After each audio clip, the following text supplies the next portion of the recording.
E aí, tudo bem com você? Guilherme Eduardo aqui, seja bem-vindo a mais um quadro Fogo no Parquinho, hashtag Fogo no Parquinho. Para quem não conhece esse quadro, toda segunda-feira no meu canal, ou no meu Instagram, eu solto uma caixinha de pergunta, né? Hashtag Fogo no Parquinho, e as pessoas mandam perguntas, essas perguntas sendo polêmicas ou não, e na quarta-feira eu respondo.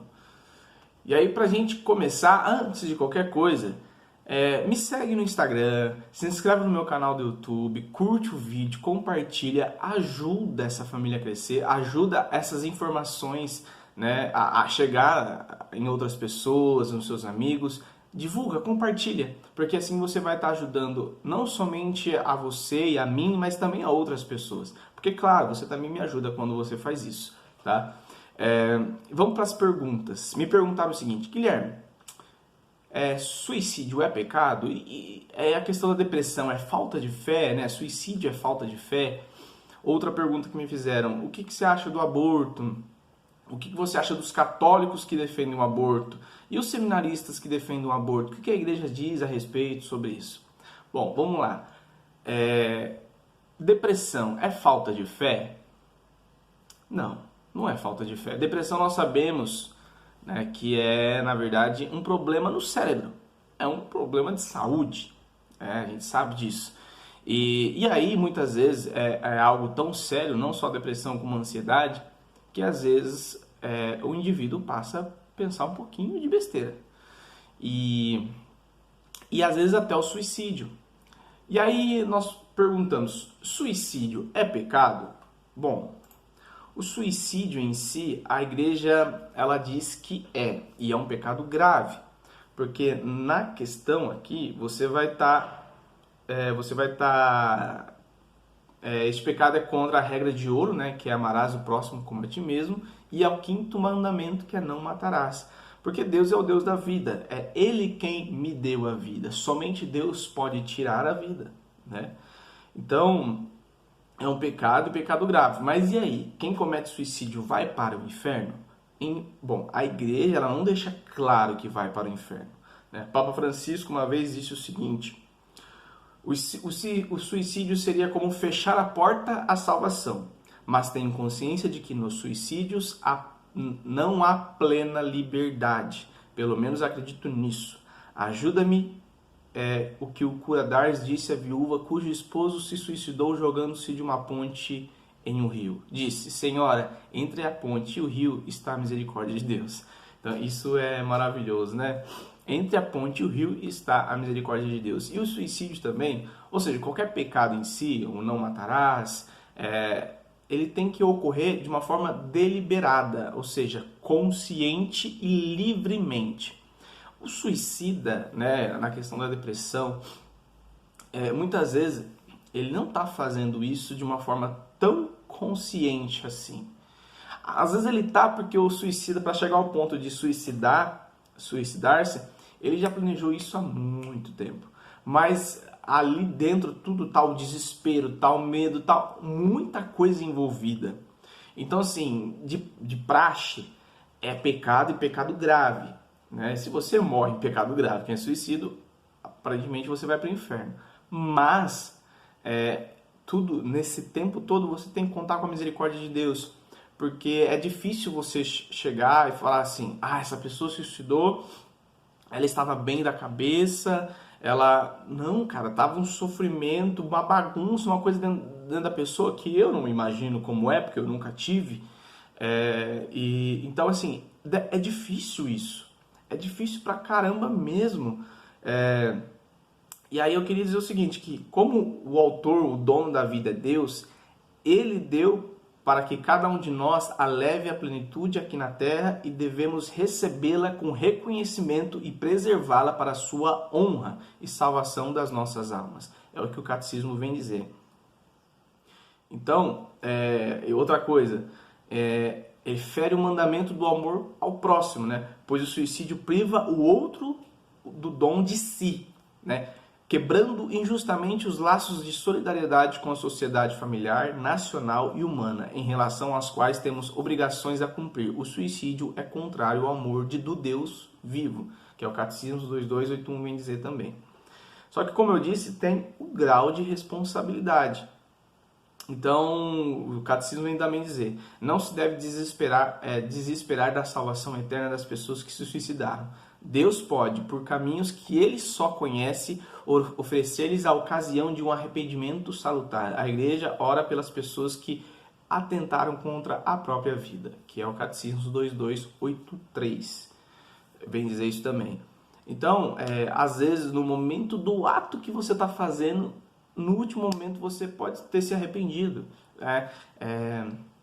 Judas mesmo, ele se matou. Por que Judas se matou? Porque ele não confiou na misericórdia e na graça e na salvação de Deus. Porque como ele fez algo de errado, por perder toda a esperança, ele foi lá e se matou. Então, assim, é no individual de cada um. É complicado dizer. O que eu posso dizer é o seguinte: se você está passando por isso nesse momento, se você é uma pessoa depressiva e é uma pessoa que está pensando no suicídio, eu quero dizer que você não é o único, não é o único. Quero começar pelos santos que também tiveram depressão. Santo Agostinho foi um dos santos que tiveram uma depressão muito forte. Se você quiser, vai conhecer a história dele, tá? Eu vou colocando o nome de alguns santos aqui, eu peço que você, se puder, compre o livro, né? Mas vai ler, vai entender a história do outro, como eles venceram isso. Santo Agostinho passou por isso. Santa Flora de Beaulieu, acho que eu falei certo. Todos esses santos eu vou deixar na descrição, tá? Santo Inácio de Loyola. Santo Inácio de Loyola teve isso, teve depressão. E dele foi muito forte mesmo. Santa Joana Francisca de Chantal. São Noel Chabanel. Santa Elizabeth Ann e São João Maria Vianney. Até São João Maria Vianney, né, conhecendo como Cura d'Ars, que foi o que o Papa Francisco falou um pouquinho ali no começo. Santa Teresa Benedita da Cruz também passou por isso. Então, assim, vai ler a história desses, né? Porque, assim, uma coisa é você vai ver como eles lutaram contra isso. Uma coisa é você ter depressão e deixar a depressão vencer. Eu sei que não é fácil, tá, gente? Mas não ficar paralisado e deixar as coisas acontecer, não. Lê a história desses santos, eles tiveram e eles lutaram com todas as forças, com todas as garras, confiaram em Deus. O que eu recomendo a você? Você que tem depressão, você que está pensando em suicídio, procure ajuda profissional e espiritual. Então, ache um diretor espiritual para te aconselhar, para te acompanhar, e procure uma ajuda profissional. Como eu disse, é um problema no cérebro, é um problema de saúde também. Então, vai tomar os medicamentos corretos, mas também ajude peça ajuda a um diretor espiritual, ache alguém para te ajudar nisso, tá? Porque quando você tem tudo isso, você recebe suporte de ambos os lados, a sua recuperação é muito mais fácil, tá bom? Então eu não posso ser hipócrita aqui e dizer, ache um diretor espiritual e tudo vai se resolver. Não, eu preciso te falar, procure uma ajuda profissional especializada, tá? Ah, tô tomando remédio e não tá dando certo. Então troca o remédio, troca de médico, né? Mas vai fazer esse procedimento, busca uma ajuda profissional especializada, mas também uma ajuda na vida espiritual, beleza? Era isso que eu tinha para dizer para você. Ah, não era só isso não. Eu estava rezando aqui para falar sobre esse momento, sobre o suicídio, e Deus pede para eu te dar um recado. E é um recado bem curtíssimo, tá? Eu não vou tocar a música inteira não, mas só pela letra você vai entender. Escuta ela inteira depois aí. Volte a sonhar. O tempo já chegou. Vou recomeçar em ti um tempo novo.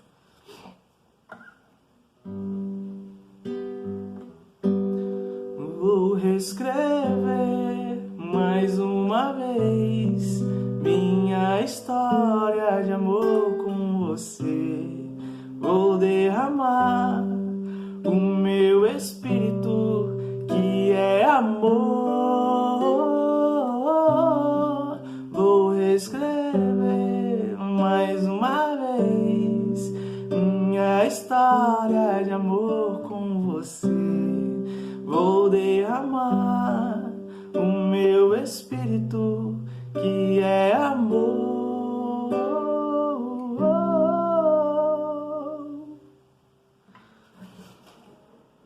Eu sei que é muito pouco, mas também não dá tempo de um vídeo inteiro, mas isso que eu queria deixar para você.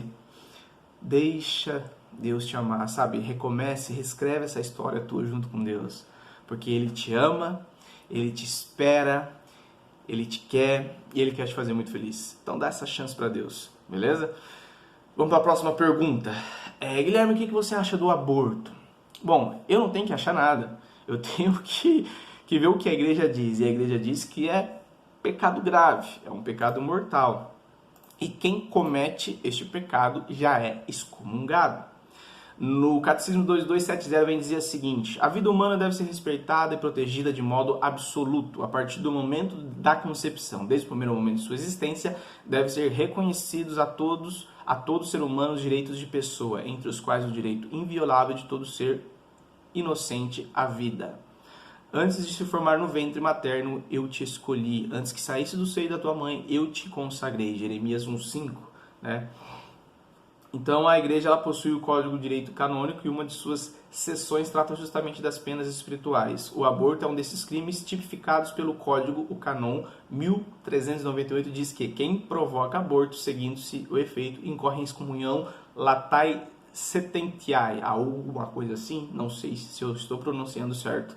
A excomunhão latae sententiae significa que no momento em que o aborto é cometido, um juiz superior, Deus julga, condena e executa a pena. Então não precisa um padre, um bispo te excomungar, você já recebeu a excomunhão, tá? Guilherme, beleza. Mas e aí no caso daquela garotinha de 10 anos? Então quer dizer que ela foi excomungada, quer dizer então que ela é uma assassina? Não. Aquela menina é uma inocente, tá? Vamos deixar muito bem claro aqui. O agressor, o culpado mesmo, é o tio e outras pessoas que abusaram dela. Porque, segundo o relato do tio, ela também recebeu o abuso de outras pessoas da família, como outro tio e um avô. Não sei se isso é verdade, a justiça vai apurar. Mas quem é o inocente no caso aqui? A menina de 10 anos e a bebezinha. Sim, a bebezinha, porque a bebê ela tinha quase 6 meses já de gestação e era uma menina, o sexo era uma menina. Então, para o aborto ele ser considerado pecado grave, ele deve acontecer de uma forma deliberada, ou seja, consentida e livre. Ou seja, eu sei que isso é errado e eu estou fazendo de uma forma livre e eu quero fazer e pronto, acabou. Isso é considerado pecado. Porque senão qualquer aborto seria pecado, não é mesmo? Por exemplo, o aborto espontâneo, quando simplesmente a mulher sofre um aborto no qual não desejou. Então isso não é pecado. Então o aborto ele é pecado quando existe a vontade, a liberdade, né? a deliberação. Ou seja, você é consciente do que está fazendo. E aí eu pergunto para você, como é que eu posso responsabilizar uma menina de 10 anos pelo que ela está fazendo? É complicado. Imagina todo o cenário. Ela é abusada desde os 6 anos de idade até os 10, engravida. A menina... Gente, nem eu e você direito tem consciência do que é a moral, do que é tudo isso. E aí você vai querer que uma menina tenha senso de moral, que ela entenda o que é certo e errado. Acredito que ela deva entender um pouco já. Mas ela só tem 10 anos, ela não tem conhecimento de muita coisa. Então é difícil. Não vou tirar aqui a questão total, falar assim, não, ela não pecou. Não sei. Na regra, sim. Mas e na realidade? Então a gente não sabe, só Deus sabe o que se passa no coração daquela menina. Por tudo que está acontecendo na vida dela, por tudo que vai acontecer ainda. Porque, como que eu posso dizer? Ela vai sofrer os traços, as consequências do aborto. Eu quero deixar aqui no card, uma live que eu fiz sobre aborto, onde eu expliquei, eu trouxe argumentos tanto científicos e tanto religiosos provando que o aborto é algo errado e que a criança, sim, ela é vida desde a concepção. Eu quero deixar aqui, deixa eu ver se eu acho, para mostrar o seguinte. Vamos lá, só um momento. Tem um médico, Jérôme Lechan, não sei, tá? Acho que ele é francês. Ele diz o seguinte: O indivíduo humano começa a existir biologicamente a partir de quando ele tem um corpo. A formação do corpo de qualquer pessoa se inicia no momento da fecundação, quando o espermatozoide se une ao ovócito, formando 46 cromossomos. Quando o espermatozoide se encontra com o ovócito, ali já é um novo indivíduo, dotado de todas as suas características. Ali já está a cor do olho, do cabelo, se vai ser liso, cor de pele, o sexo. Então ali já está todas as características do indivíduo. Se ele vai ser branco, se ele vai ser preto, se o cabelo vai ser liso, se o cabelo vai ser cacheado, qual vai ser a cor dos olhos. Já está tudo ali, cara. Entende? Então, quando existe a fecundação, esses cromossomos, ali já está todas as informações de como vai ser o indivíduo. Gente, isso é vida, tá? E mesmo que se não soubesse, vamos supor que a gente não soubesse, que a ciência não tivesse descoberto isso. Ah, Guilherme, eu quero as referências. A referência eu vou deixar aqui na descrição. Eu quero as referências disso. Tá aqui. Guilherme, vamos supor então que a gente não soubesse, né, que a ciência não tivesse descoberto isso, que não tinha como saber. Não interessa. Dali não vai sair um cachorro, dali não vai sair um gato, dali não vai sair uma égua, um cavalo, dali não vai sair... Não vai sair, gente, vai ser um bebê. A gente sabe disso. Então aí as pessoas falam, não é um bebê, é um feto. Oxi. Então, é difícil, sabe? E aí, por exemplo, enquanto vocês estão brigando aí para liberar o aborto, alguma coisa assim, do outro lado o OAB tá brigando porque uma égua parece que eles estão querendo abortar o bebê não, o cavalinho que tá na barriga da égua, porque parece que ele tem alguma deformidade. Ou seja, a gente está brigando para um animal não abortar, mas estamos brigando para que um ser humano aborte. Então, entende? Então, assim, no final das contas, essa menina ela foi usada com um jogo muito político, muito sujo, sabe? Então, lá em Vitória, pedido para fazer o aborto, estão dizendo por aí que, na verdade, o Ministério não pediu, meu pai. O ministro não pediu para fazer o aborto, ele pediu exames, né? E aí, tanto que aí chegou nos médicos de Vitória que era para abortar, e eles falaram, não vou abortar, por quê? Porque o estágio de gestação da criança já tinham passado de 19 semanas, porque eles falaram que dá para abortar quando está entre 16 e 19, ou seja, até 19, e já estava de 22 semanas, entende? Mais algumas semaninhas, já ela completava 6 meses de gestação, daria para fazer a cesárea e daria para um casal que já tinha disposto a adotar a criança, né, o bebê. Então, assim, no estágio que ela estava, era muito mais perigoso o aborto, né, e muito mais complicado, muito mais invasivo. Colocaram minério de potássio, né, no coração da criança e forçaram um parto na menina. Então era muito mais perigoso no estágio que estava. Por ela ter 10 anos e pelo tamanho da criança, era muito mais perigoso para ela. Entende? Então as pessoas, a mídia, muita gente está invertendo a situação aí. E não é assim. Para você saber um pouquinho mais sobre isso que eu estou te falando aqui agora, eu não vou trazer todas essas informações, porque a intenção não é isso agora, é só falar sobre aborto. Eu vou deixar um card aqui do vídeo do Bernardo Kister, onde ele trouxe de uma forma detalhada toda essa história da jogada política em cima disso, do que as pessoas estão fazendo para liberar o aborto, tá? Então, aí, beleza. O que eu penso de um católico que defende o aborto? Ele não é católico, é só o que eu tenho para dizer. Seminarista que defende católico, ou que defende o aborto. Bom, não deveria nem ser padre. Né?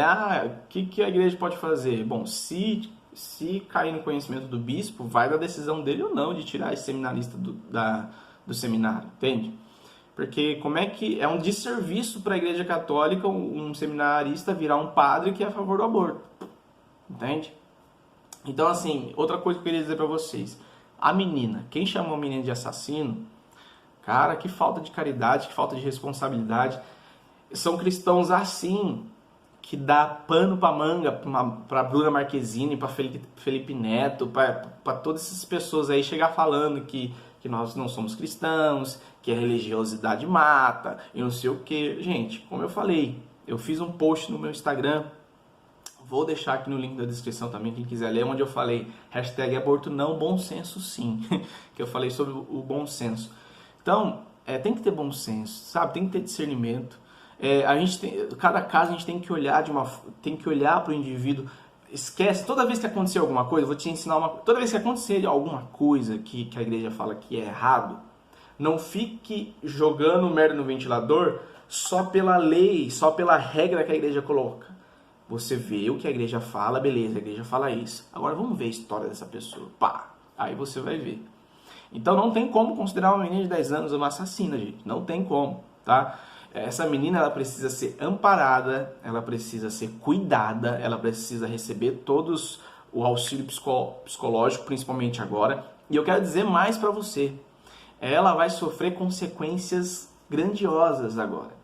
Porque quando uma mulher engravida, o corpo começa a se preparar, né? Os hormônios começam a preparar o corpo para ela receber aquela criança. E quando você aborta de uma forma que não é espontâneo e natural, mas é forçado, você desregula todo o corpo. E aí a criança não, a mulher, ou independente, ela pode sofrer com câncer de mama, ela pode ter uma depressão gigantesca, porque isso foi uma coisa tão grotesca no corpo dela, nos sentimentos dela, que ela também pode ter uma depressão, pode levar ao suicídio.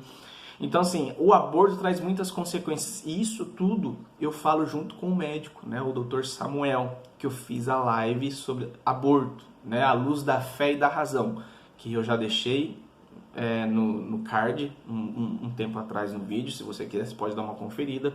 Então lá eu trago tudo isso, toda essa visão científica e religiosa sobre o assunto. Aqui eu não vou trazer tudo isso porque foi uma live de 1h30. Guilherme, eu não tenho tempo para assistir teu vídeo lá de 1h30, não. Eu só não assisti. Mas se você quer saber argumentar, tanto no âmbito científico, tanto no âmbito religioso, assista. Ou você vai aprender, ou você vai ler. Vai ler. Lá é mais fácil que eu pesquisei, e o Dr. Samuel também estudou para trazer informação para você, de uma forma mais mastigada. 1h30. Para você ter aquela informação de 1h30, você vai ter que ler muita coisa.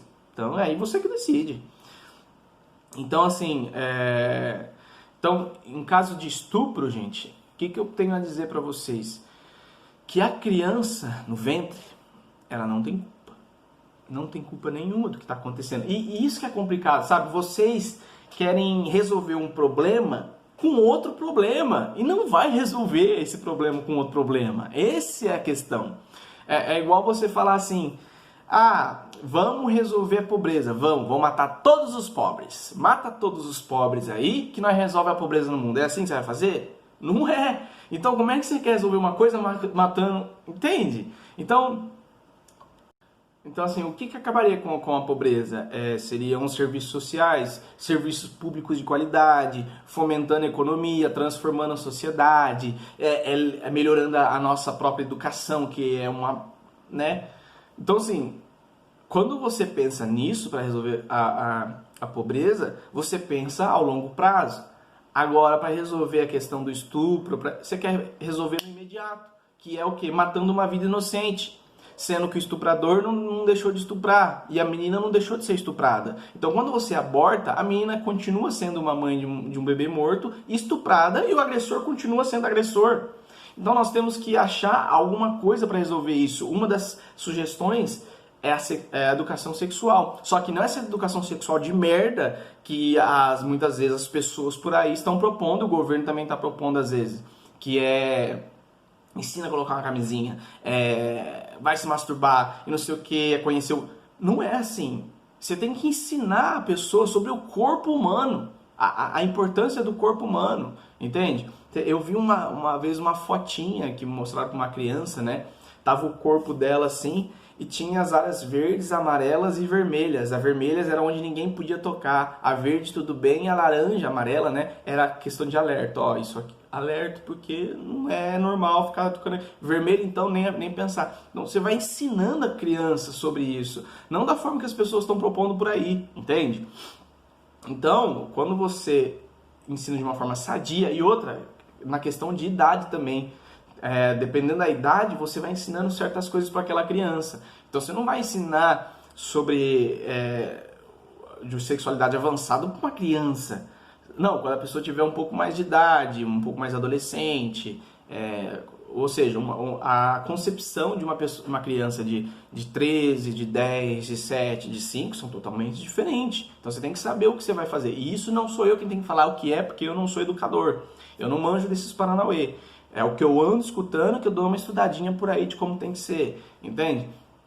Então, são algumas soluções. Agora, não adianta você falar a solução é o aborto. Você não vai acabar no mundo com agressão, com abuso sexual. Liberando o aborto, a menina não vai deixar de ser estuprada. É complicado. Eu não entenda. Eu não estou não levando em consideração a dor desta mulher. Claro que não. Eu não imagino o quanto ela está sofrendo, porque eu não passei por isso. Mas deve ser um sofrimento grandioso. Só que você está querendo matar um inocente, matar uma criança, porque ela foi estuprada, porque ela não quis engravidar na hora certa, e não foi o momento certo de engravidar. Então é complicado, não é assim que se resolve o problema.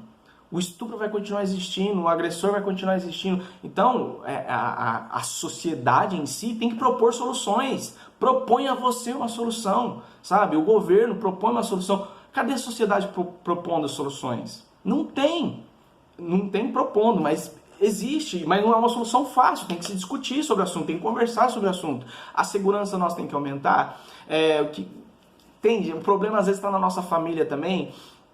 Eu sempre busco educar o Bento, eu e a Camila ter um bom convívio saudável para o Bento ser uma pessoa saudável, mas tem muita família aí com problema. Gente, é uma bola de neve, sabe?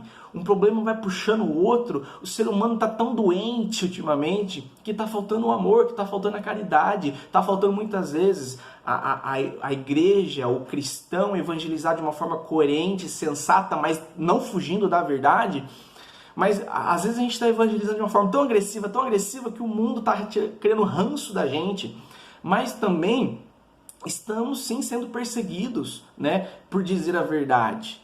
Então, assim, o equilíbrio e o discernimento é tudo. Nunca deixe de dizer a verdade, mas também não seja aquele agressivo, aquele doente, aquele que você vai pro inferno, porque aí você afasta as pessoas, né? Então, mas também a responsabilidade não é só de nós cristãos, é da sociedade em si. Então para de querer, gente, entende uma coisa, coloca no seu coração, para de querer solução fácil e imediata. Vamos matar a pessoa e não resolveu a bosta do problema. Não resolve. Entende? Se abortar não resolve o problema. Curto prazo não dá. Igual você falar assim, uma criança de 10 anos já tem consciência muitas vezes do que é certo e que é errado. Tem criança aí roubando, tem criança matando. Vamos diminuir a maioridade penal para 10 anos então. Esse é o caminho mais fácil para resolver o problema, mas ninguém quer diminuir. Mas por quê? Porque ninguém acha certo. Mas abortar pode. Entende? Tem que ter coerência. Claro que eu não estou pedindo para baixar para 10 anos, sei lá, de 18 para 16, para 15, alguma coisa assim, sugestão. Ou o que a gente pode fazer? Vamos melhorar a base de educação nossa, vamos melhorar a igualdade nossa, vamos melhorar as coisas para acontecer, entende? Certas coisas na sociedade a gente pensa no longo prazo para resolver, mas o que é do nosso interesse, no curto prazo, imediatismo a gente resolve. Então pensa por trás de tudo isso, o que as pessoas querem com o aborto, tá? Porque tem uma indústria gigantesca que ganha muito dinheiro se o aborto for liberado. Sabe, desculpa que eu estou desabafando um pouco aqui, né? Mas eu precisava desabafar um pouquinho. Claro que eu não estou falando tudo que eu penso, tudo que eu quero aqui, porque senão o vídeo vai ficar gigantesco e também às vezes eu vou faltar com respeito com algumas pessoas. Mas uma coisa que eu quero dizer, classe política, vai estudar primeiro a história da Igreja Católica, vai estudar o que os cristãos pensam como é. Infelizmente, por causa de uns maus católicos e uns maus cristãos, a gente fica visto na mídia, né? Mas vocês não prestam nem para estudar. Nem para estudar o que é a Igreja Católica, vai ver aí Madre Teresa de Calcutá, o que dos grandes santos, o que a Igreja tem feito, é a maior instituição de caridade do mundo, de orfanato, de hospital, tem ajudado tantas pessoas e vocês falam que a religiosidade é doença. Vai estudar também, caramba, sabe? Vai pesquisar, não fica querendo lacrar não, ir para cima da gente. Então assim, você é católico e defende o aborto, você não é católico, você é um seminarista, não devia nem ser padre. E sim, temos que olhar caso a caso, tá? Não passando pano, isso aqui não é pecado. Não, tudo é pecado quando se trata de aborto. É pecado e pronto, acabou, né? Mas Depende da situação, como eu disse da menina, por exemplo. Ela tem 10 anos. 10 anos. É difícil, né, falar para uma menina de 10 anos que ela é assassina. Então é complicado. Gente, era isso. Deixe nos comentários a sua posição. Deixe nos comentários a sua opinião. Se a tua opinião é contra a minha, amém, eu respeito, vou receber com muita caridade. Vamos debater, vamos discutir, vamos conversar. A ideia é essa mesmo, é a gente poder conversar aqui, expor as nossas opiniões diferentes, né, nossos pensamentos diferentes. Eu não quero ser o dono da verdade, eu estou falando aqui o que a igreja fala, o que a igreja pensa, beleza? Então, assim, não era para esse vídeo ter ficado tão grande, meu Deus, mas ficou. Ficou, amém, Deus abençoe vocês e tchau, obrigado, até a próxima.